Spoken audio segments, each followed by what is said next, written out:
Olá, pessoal, a paz do Senhor. Eu sou a tia Polly do canal da Turma da Tia Polly e hoje nós estamos aqui para a pré-aula da classe do berçário. Se você é professora dessa classe, seja muito bem-vindo ao nosso canal. Se ainda não é inscrita, não deixa para depois, se inscreve agora. E se você gostar das nossas dicas, já deixa o seu like, senão depois você esquece. Quero também convidar vocês, professores que ainda não fazem parte do nosso grupo no Telegram, lá todo esse material, os links que eu preparo aqui para vocês eu encaminho no grupo do Telegram e também tem outras professoras que encaminham outras chamadinhas, encaminham sugestões de atividades e nós somos gratas a elas pelo bem que elas têm nos feito. E sem mais demoras, vou deixar um recadinho para vocês que estão chegando agora. Nós aqui do canal da Turma da Tia Polly, nós preparamos aula para a classe do berçário, maternal, jardim de infância, primários e juniores tudo organizado numa playlist para ficar fácil a localização para vocês. Se vocês conhecem professoras dessa classe, compartilhe o nosso link, vem e nos ajude a fazer o nosso canal crescer a cada dia mais. E vamos agora para a lição número 2 da classe do berçário, que traz por título O Rei que Orou Pedindo Ajuda. Trouxe vários louvores que falam sobre oração, que você pode estar usando na sua aula de hoje. E o nosso memorizando é Eu confio em ti, ó Deus, Salmo 56, 3. Professora, você pode ir falando, Joãozinho, em quem você confia? E Joãozinho responde, Eu confio em ti, ó Deus, Salmo 56, 3. Vai falando de um por um. E os bebezinhos que ainda não sabem falar, você coloca no colo e fala assim, olha, o Joãozinho confia em Deus. Salmo 56, 3, certo? Para que todos eles possam ir aprendendo e memorizando o versículo de hoje. E olha as sugestões para a nossa história, como a gente vai falar de oração, trouxe os bonequinhos já de oração da aula passada e também trouxe esse envelope de VA que, como o rei Ezequias, ele recebe uma carta do rei Senaqueribe, né, com várias afrontas sobre ele, então é importante que você pegue um envelope de carta, prepare, certo? Use as cores que você quiser ali, essa é só uma sugestão. Esse link a professora ensina como que faz esse envelope e você leve para a sala de aula e você vai contando a história e vai tirando esses personagens ou os recursos que você leva para ser atrativo para as crianças.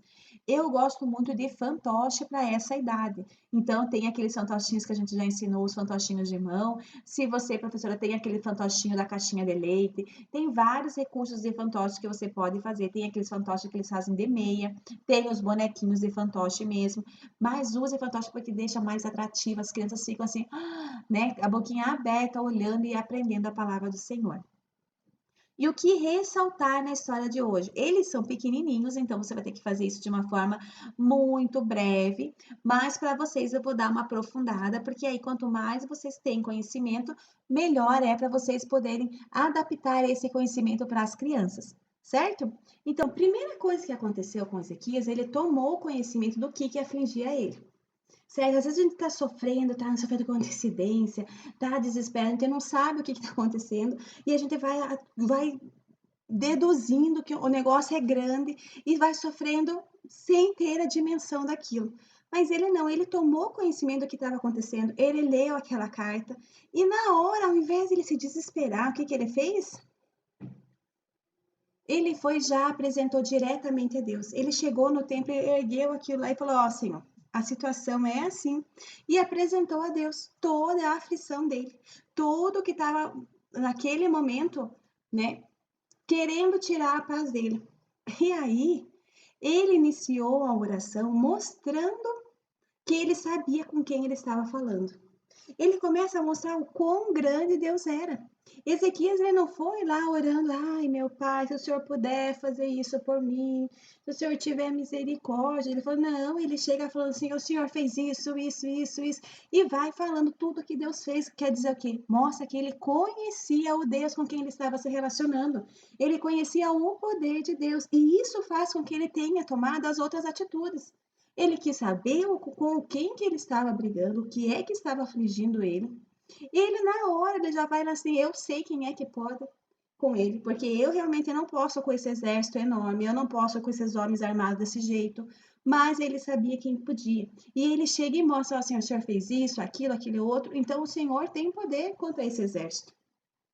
E aí ele vai e mostra que o inimigo está falando a verdade sobre a conquista deles. Ou seja, ele também mostrou que ele conhecia o inimigo com quem ele estava lidando. Ele falou, tudo que esse inimigo colocou aqui na carta, desse povo que ele conquistou, das vitórias, ele é verdade, Senhor. E isso tudo aqui é verdade. Só que ele também, antes dele contar o que os inimigos podiam fazer, ele apresentou para Deus que ele sabia o que Deus podia fazer. E no final ele termina pedindo salvação de Deus, não para a glória do seu reinado, e sim para que toda a terra saiba do testemunho da glória de Deus. Ou seja, quando ele fala assim, que nós possamos vencer essa batalha, para que todos os reinos da terra saibam que existe um Deus forte e poderoso aqui em Israel. Então a vitória não era para o rei Ezequias, era para Deus, para a glória de Deus. Às vezes nós não conseguimos alguma coisa que nós pedimos, porque nós pedimos algo para nós, para a nossa própria glória, para a nossa própria. Não! Tudo é formado para a glória de Deus. Então, se o testemunho do que você está pedindo for para a glória de Deus, o Senhor, ele vai ter intenção, ele vai querer te ajudar. Agora, se for algo que você está pedindo para a sua própria glória, o Senhor vai dizer: ah, vou ajudar o fulaninho que está querendo que o meu nome seja glorificado. Amém? Então a gente vê tudo o que Jeremias fez. Primeiro, ele tomou conhecimento real do que afligia. Ele foi buscar o porquê daquela situação, quem eram aqueles que estavam ali afligindo. Ele não se desesperou porque ele conhecia, ele buscou a vida inteira conhecer a Deus. Então, naquele momento que ele precisou, ele sabia como se relacionar com Deus. E aí ele apresenta diretamente para Deus a dificuldade. Ele inicia sua oração não como um coitadinho, desesperado, aflito. Não, ele inicia sua oração mostrando que ele era um filho de um Deus vivo, poderoso, que pode fazer o que nenhum outro pode fazer. Ele se coloca nesse lugar. E aí ele fala: olha, tudo isso aqui o inimigo, meu inimigo fez. E tudo isso aqui é verdade. Só que nada disso, nada desses feitos do inimigo fez com que a minha fé em ti diminuísse, Deus. E no final ele fala: e vença essa guerra para nós, para a honra e glória do teu santo nome. Para que servisse de testemunho para as outras nações, quer dizer, aqui em Israel há um Deus. Porque quando aquele povo foi afligir o Senaqueribe, na carta, eles falam que nenhum dos outros deuses pôde livrar ele. Imagine que o Deus de Israel poderia, que era um Deus invisível, que eles não podiam nem ver. E aí o Senhor vai e vence aquela batalha e Ezequias nem precisou lutar. O Senhor mandou um anjo, apenas um anjo. Não foi nem Deus, foi um anjo que ele enviou e dizimou todo aquele exército. Então, olha que bênção o nosso Deus que nós servimos. Então, vamos ensinar nossas crianças a orar a Deus, independente do tamanho do problema, porque maior que o problema nosso é o poder do nosso Deus. Amém?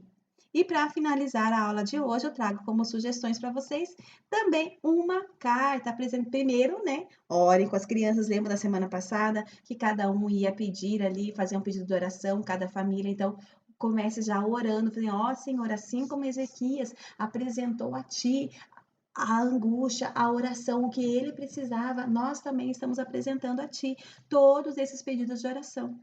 E depois, cada criança vai receber um envelope com uma mensagem dentro. É claro que os nossos pequenininhos, eles não sabem ler. Então, a gente vai colocar uma imagem ali dentro, onde mostra o que os colegas vão fazer para demonstrar carinho para ele. Ali, quando Ezequias recebe aquele envelope, era uma ameaça que aquele povo ia fazer de mal para o povo de Israel.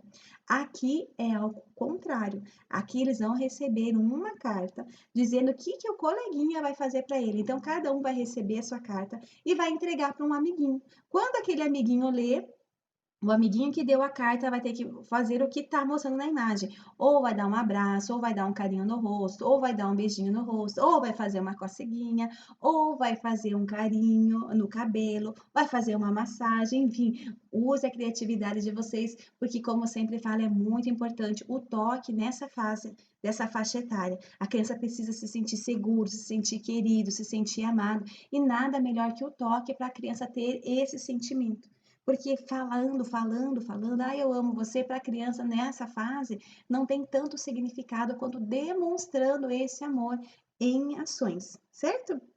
São essas as minhas dicas para a aula de hoje. Se você gostou, já deixa seu like, compartilha a nossa aula e, se Deus quiser, estaremos aqui semana que vem com mais dicas para a lição número 3.